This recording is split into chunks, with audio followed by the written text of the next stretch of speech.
एक समय की बात है। धनपुर नाम के गांव में रामलाल नाम का गरीब किसान रहता था। उनके घर में उनकी पत्नी सीता और उनका 16 साल का बेटा अर्जुन रहते थे। रामलाल को सिर्फ खेती करना आता था,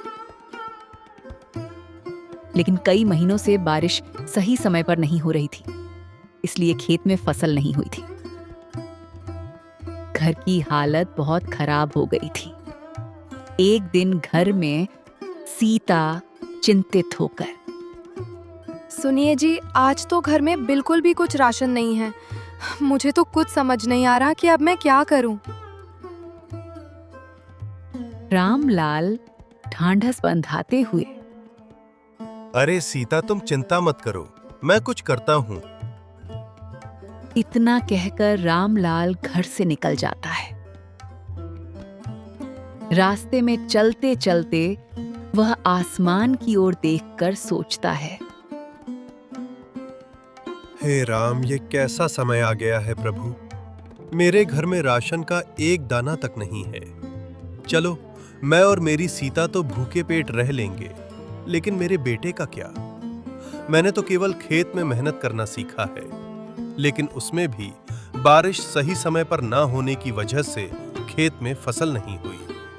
अब मेरे पास जमींदार से उधारी पैसे लेने के अलावा कोई दूसरा रास्ता नहीं है। रामलाल गांव के जमींदार धनराज के घर पहुंचता है। धनराज बहुत चालाक और लालची आदमी था। जैसे ही उसने रामलाल को देखा, धनराज चालाक मुस्कान के साथ, अरे आवा आवा रामलाल भैया, और बताओ कैसे आना हुआ है? क्या बताऊं जमींदार जी, बहुत खराब समय से गुजर रहा हूं। देखिए ना, अब बारिश समय से ना होने पर खेत की सारी फसलें बर्बाद हो चुकी हैं। घर में अनाज का एक दाना भी नहीं है, इसलिए आपसे कुछ पैसे उधार लेने आया हूं। धनराज नकली सहानुभूति दिखाते हुए, अरे हाँ हाँ भैया, बोलो कितने रुपए चाहिए आपको? ऐसे समय में हम नहीं मदद करेंगे तो और कौन करेगा? बोलो बोलो, कितने दे दूं? आपका बहुत बहुत धन्यवाद जमींदार जी, लेकिन मैं ज्यादा पैसा उधार नहीं लेना चाहता। इसलिए आप ऐसा करें कि 1500 रुपए दे दीजिए। धनराज लालच भरी हंसी के साथ, अरे भैया, ये कैसन बात कर रहे हो? भला 10 से 1000 रुपए तो लो। क्या पता आगे चल के कब बरसात होगी और कब समय बदले। धनराज मन ही मन सोचने लगा, अरे ससुरा, तुम लोग इतना कम कम पैसा लोगे तो मैं कैसे कमाऊंगा? ज्यादा लोगे तभी है ना हमें ज्यादा ब्याज मिलेगा। उधर रामलाल भी सोचने लगा,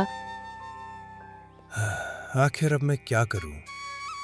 वैसे ये कह तो ठीक ही रहे हैं, पता नहीं कब भगवान की हम जैसों पर दया होगी।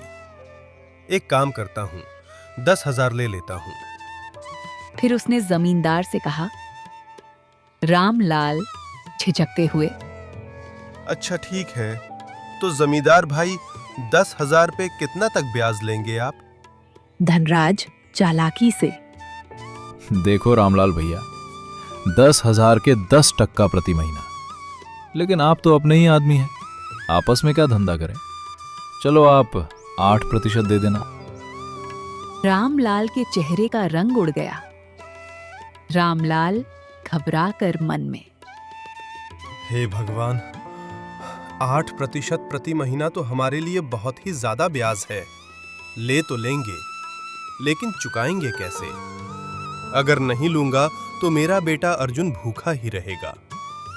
चलो, ले ही लेता हूं। अगर भगवान की यही मर्जी है तो यही सही। धनराज ताकते हुए, अरे रामलाल भैया का हुआ क्या सोच रहे हैं? ब्याज के बारे में तो नहीं सोच रहे हैं? रामलाल घबराहट में, हाँ जमींदार भाई, इतना ब्याज कैसे? अरे कौन हो, चिंता की बात नहीं है। देखिए आप तो अपने हैं, आराम से चुकाइएगा। कहिए क्या कहते हैं? रामलाल मजबूरी में, अच्छा ठीक है, दे दीजिए। रामलाल 10,000 रुपए लेकर बाजार की ओर निकल जाता है। रास्ते में चलो अब जल्दी जल्दी बाजार से राशन और अर्जुन के लिए कुछ खाने को ले लेता हूँ। आज मेरा बेटा तो खुश हो जाएगा। रामलाल बाजार से सामान लेकर घर लौटता है। घर पहुंचते ही सीता हैरान होकर, अजी ये सामान पैसे कहाँ से मिले जी? देखो सीता, मुझे पता है तुम मुझ पर गुस्सा करोगी, लेकिन मेरे पास और कोई चारा भी नहीं था। मैं समझ गई जी, आपने किसी से उधारी पैसे लिए होंगे, पर कोई बात नहीं, मैं भी वही सोच रही थी। लेकिन ऐसे समय में गांव में किसी के पास देने के लिए पैसे नहीं हैं, तो क्या आप जमींदार से उधारी पैसे लेके आए हो? रामलाल धीरे से, हाँ सीता, लेकिन तुम चिंता मत करना, भगवान के घर देर है अंधेर नहीं। अभी इस वक्त मेरे बेटे से बढ़ के और कुछ नहीं है। हाँ, आप कह तो सही रहे हो, लेकिन वो जमींदार बहुत चालाक और बेईमान है। वो बहुत ज्यादा ब्याज लेता है और समय पर पैसे ना देने पर खेत या घर छीन लेता है। आपने कितने रुपए उधार लिए?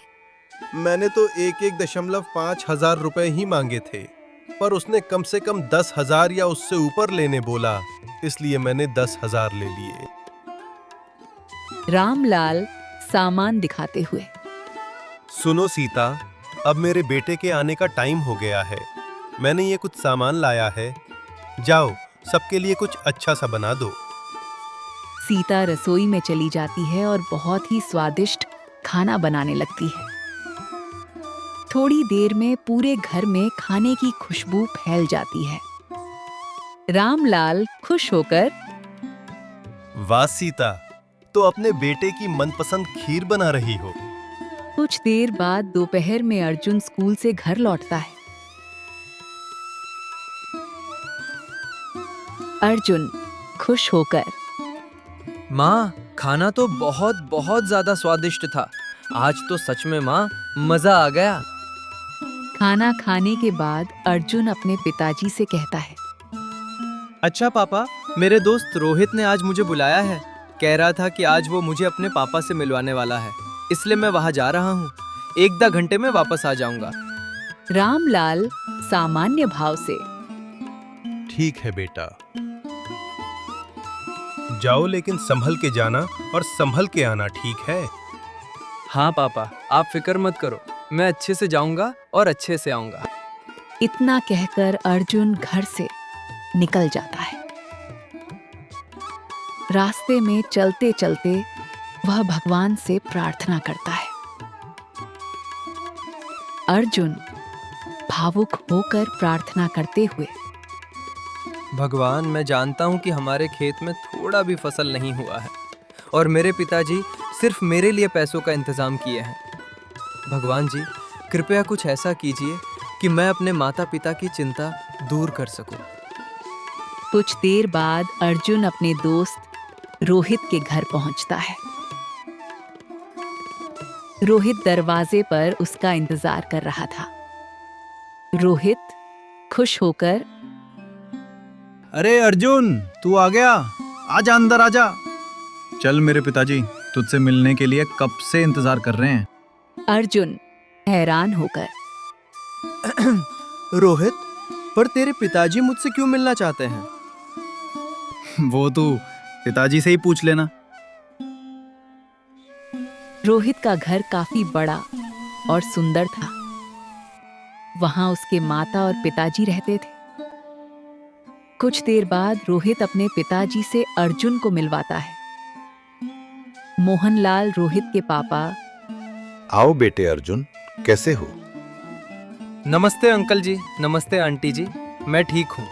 आप सभी कैसे हैं? खुश रहो बेटा, हम सब भी बहुत अच्छे हैं। कुछ देर तक सभी आपस में बातें करते हैं।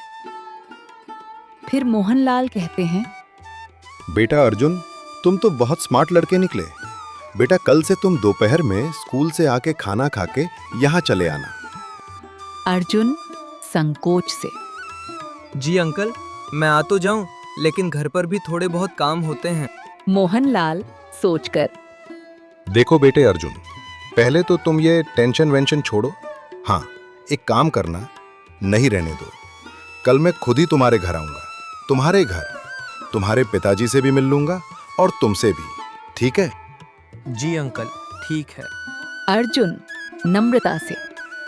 अच्छा तो मैं अब चलता हूँ।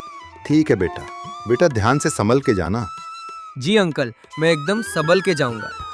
तभी रोहित की माँ एक थैली लेकर आती। रोहित की मम्मी प्यार से, बेटा अर्जुन, ये लेते जाओ, घर पे खा लेना। नहीं आंटी, इसे मैं नहीं ले सकता। अरे बेटा ले लो।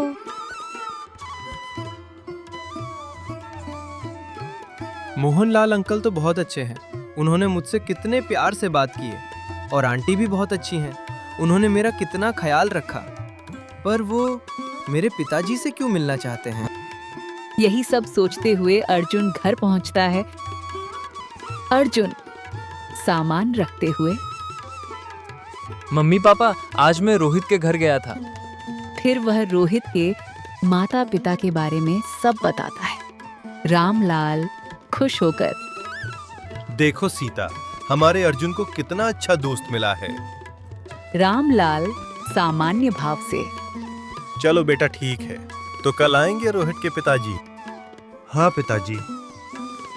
अगले दिन दोपहर में रोहित अपने पापा को अर्जुन के घर ले आता है। मोहनलाल मुस्कुराकर, अरे बेटा अर्जुन, घर में नहीं बुलाओगे? रामलाल आदर से, अरे सर, आइए आइए।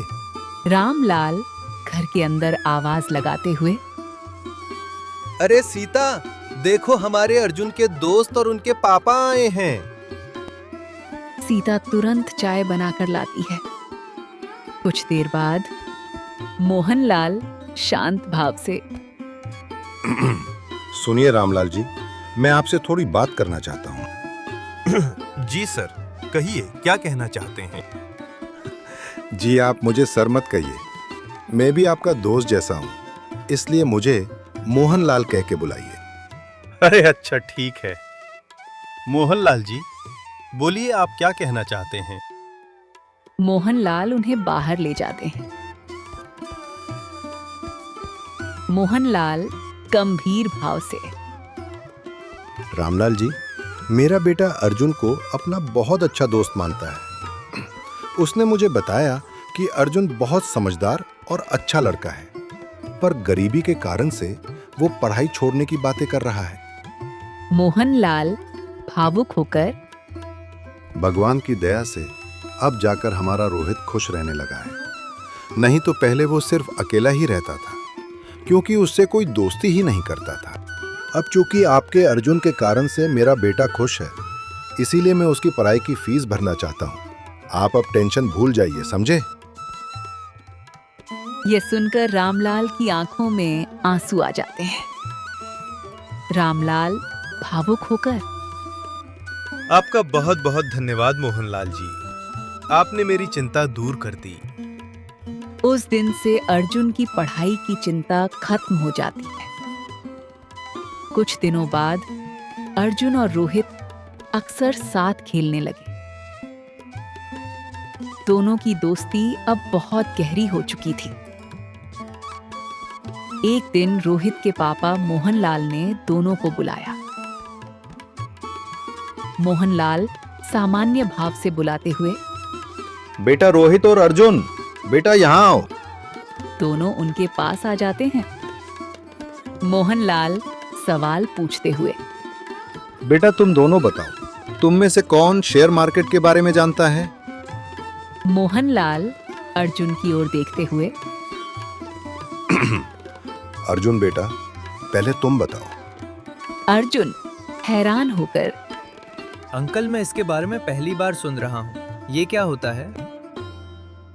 और पापा, मैं बस इतना जानता हूँ कि शेयर मार्केट में शेयर खरीदा और बेचा जाता है।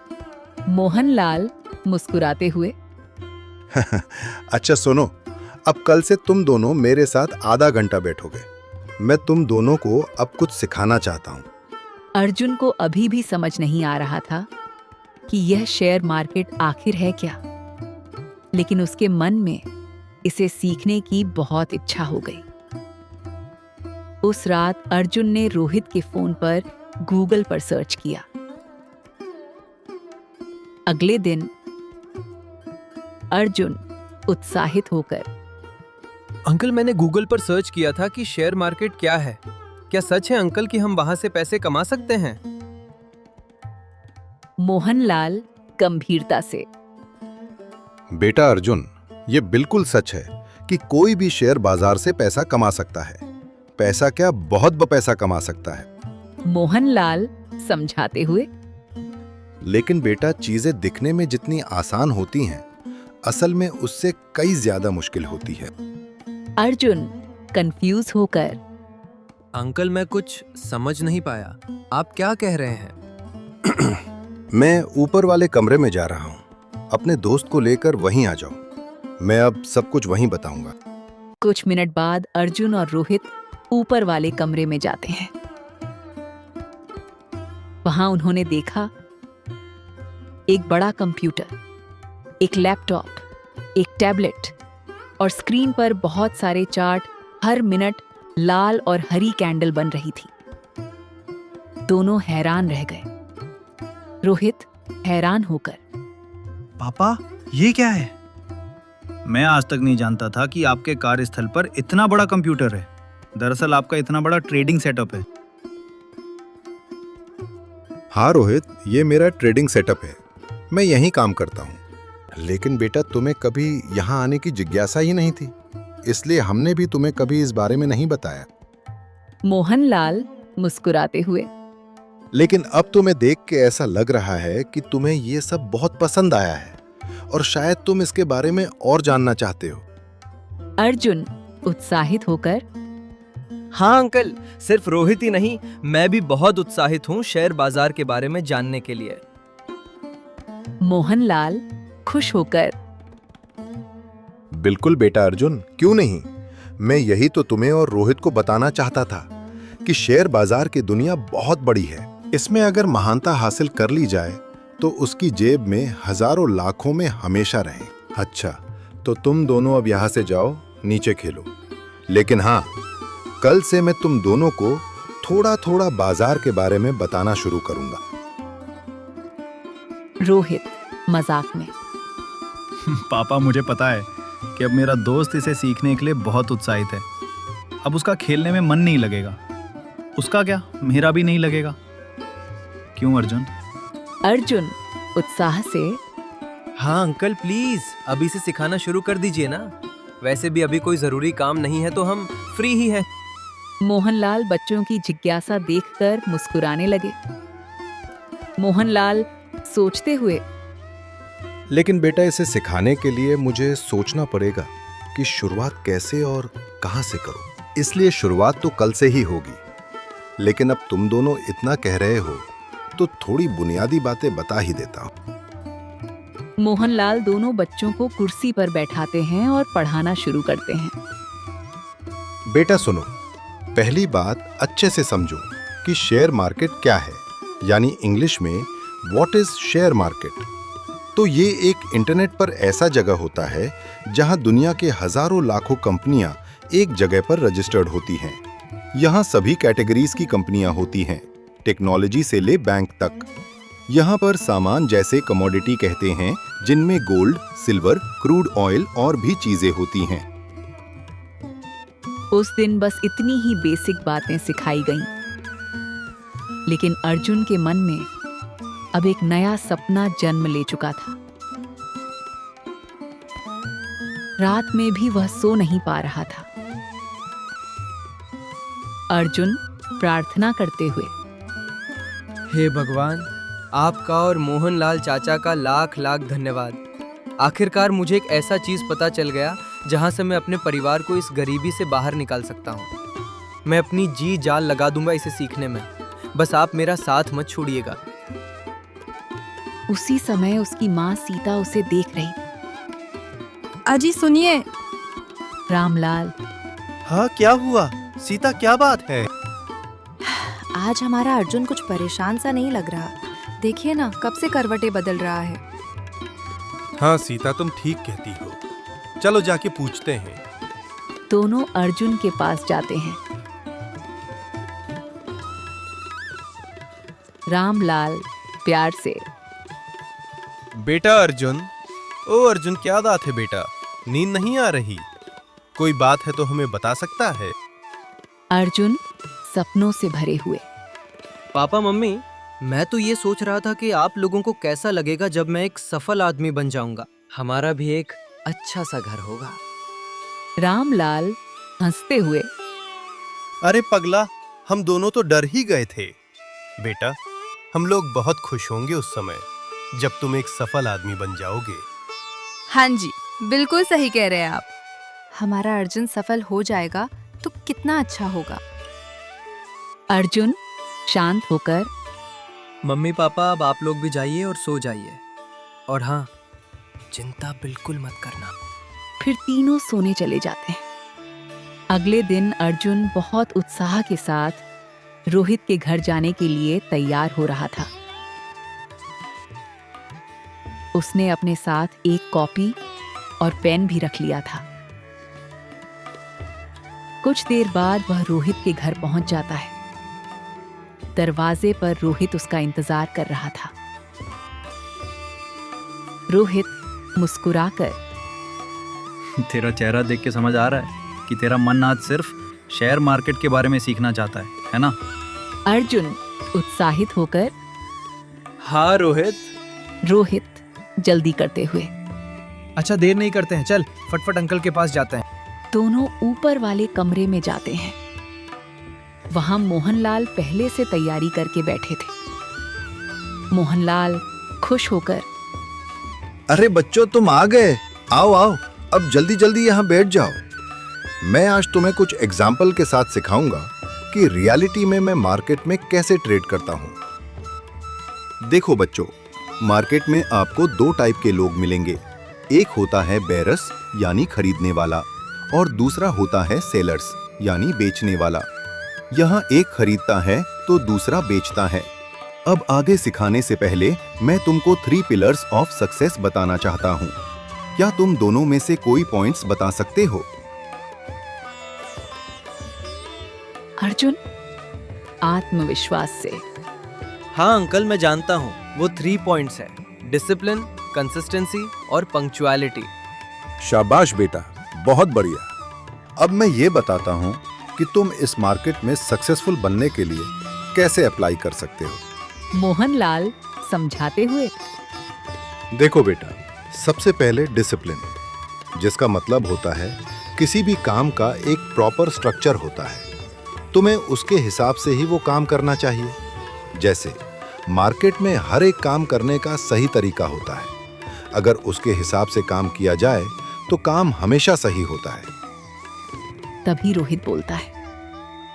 पापा, आगे का 2 पॉइंट्स मैं बताऊं? मोहनलाल मुस्कुराकर। बिल्कुल बेटा, बताओ। पापा, कंसिस्टेंसी का मतलब होता है किसी भी काम में कंसिस्टेंट रहना।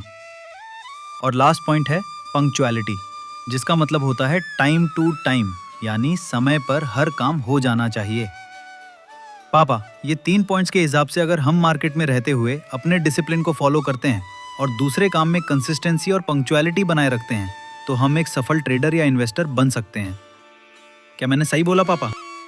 अरे बेटा, तुम बिल्कुल सही बताए हो, लेकिन तुमको पहले से ये सब पता है? हाँ पापा, हमको इसके बारे में कॉलेज में पढ़ाए थे और शेयर मार्केट के बारे में मैंने भी थोड़ी बहुत रिसर्च की थी। अगले 30 से 40 दिनों तक मोहनलाल रोज दोनों को सिखाते रहे।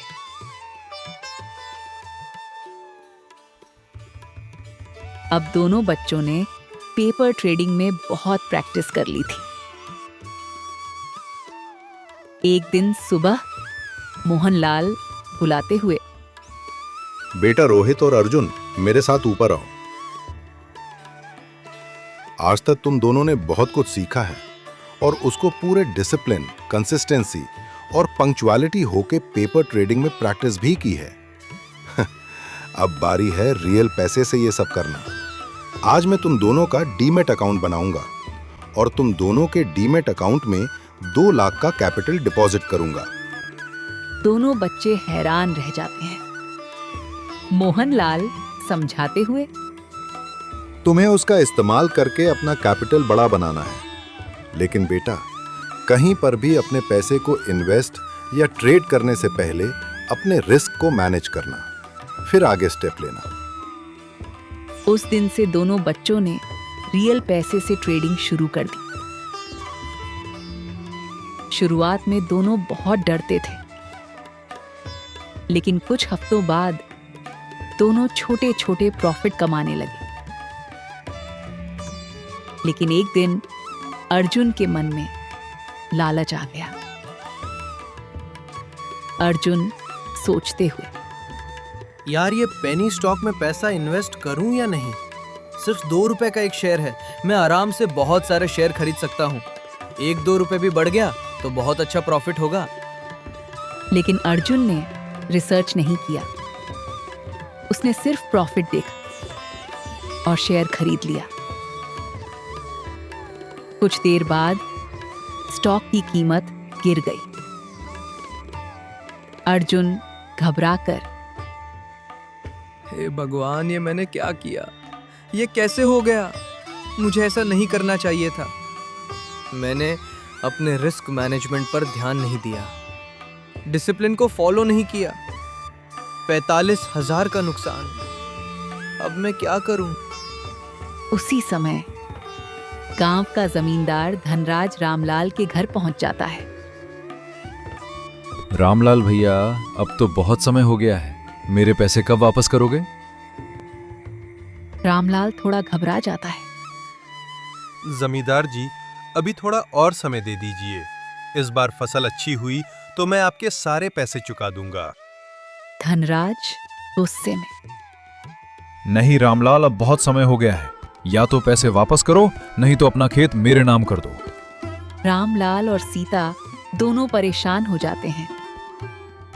उसी समय अर्जुन घर के अंदर से बाहर आता है। अर्जुन, क्या हुआ पिताजी? आप इतने परेशान क्यों हैं? बेटा, ये जमींदार अपने पैसे मांगने आया है। सीता चिंता में, और कह रहा है कि अगर पैसे नहीं दिए तो हमारा खेत ले लेगा।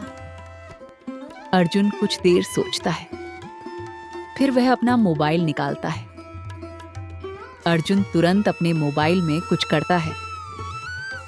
कुछ सेकंड बाद अर्जुन शांत आवाज में, जमींदार जी, आप अपना मोबाइल निकालिए। धनराज हैरान होकर, क्यों? आपका पैसा अभी आपके खाते में पहुंचने वाला है। जमींदार अपना मोबाइल निकालता है। कुछ सेकंड बाद उसके मोबाइल में मैसेज आता है। धनराज हैरान होकर, अरे ये क्या, मेरे खाते में पूरे पैसे आ गए। रामलाल और सीता दोनों हैरान रह जाते हैं। रामलाल आश्चर्य से, बेटा, ये पैसे कहाँ से आए? तुमने इतने पैसे कैसे भेज दिए? पिताजी, ये वही पैसे हैं जो मैंने शेयर मार्केट से कमाए हैं। रामलाल हैरान होकर, क्या? सीता, इतने पैसे? हाँ माँ, मोहनलाल अंकल ने मुझे और रोहित को शेयर मार्केट के बारे में सिखाया था। शुरुआत में मैंने बहुत गलतियाँ की थी, लेकिन बाद में मैंने डिसिप्लिन, कंसिस्टेंसी और पंक्चुअलिटी को फॉलो करना शुरू किया, और आज उसी की वजह से मैं ये पैसे कमा पाया हूँ। रामलाल की आंखों में आंसू आ जाते हैं। रामलाल भावुक होकर, बेटा, आज तुमने हमारा सिर गर्व से ऊंचा कर दिया। धनराज चुपचाप वहां से चला जाता है। अगर आपको ये प्रेरणादायक कहानी पसंद आई हो और आप ऐसी ही ज्ञान और प्रेरणा से भरी कहानियां देखना चाहते हैं, तो हमारे चैनल को सब्सक्राइब जरूर करें और इस वीडियो को लाइक करना ना भूलें। मिलते हैं अगली कहानी में।